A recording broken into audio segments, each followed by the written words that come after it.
You know, I've reserved my comments on this topic for a little bit far too long for my liking, and I pride myself on my ability to keep it 100 all times under any circumstances in front of any audience. There's this movement, Black Lives Matter, that's been going on, and I haven't chimed in on it because I don't know anything about that. I'm a blonde-haired, green-eyed white girl from New Orleans.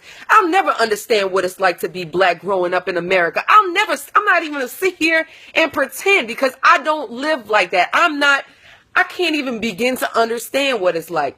I teach predominantly black schools, and it hurts me that I teach young black males and I try to teach them to live outside of their circumstances and to say, you know what, it doesn't matter where you come from. You could be anything the hell you want to be, bruh.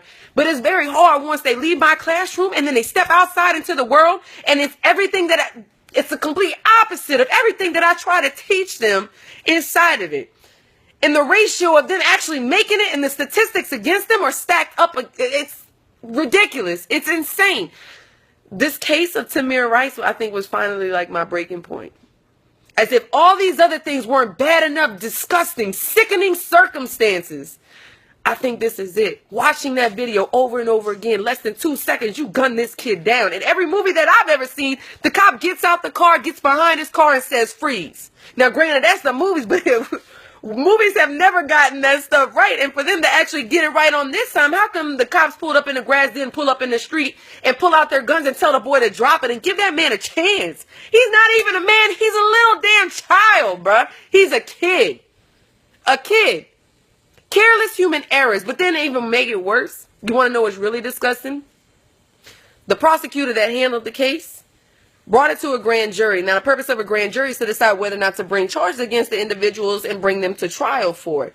Before the grand jury even took place, the prosecutor had already made a statement and said these two cops weren't going to be held accountable for this crime. Let me tell you something, bro. As a prosecutor, you should resign, if not be fired, because it is not your damn job to decide the guilt or non-guilt of an individual. That's not your damn job. Your job is to present the evidence in the case and let the jury of his peers make the decision for themselves. That's your damn job. But instead, you brought witnesses to exonerate those two cops instead of bringing witnesses to sit there and say whether or not it's possible. You're down bad. And up until the people of this country get together and realize the system and how this system works, you're always going to be trapped and a victim of it. That's just my opinion.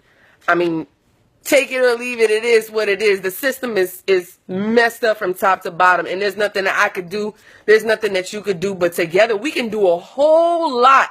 Once we get it all together, once we unite as a people, not as blacks, not as whites, not as Latinos, not as Asians, not nothing. But the moment that we get together, all of us, educate ourselves and go about this the right way, I believe that we can make positive change.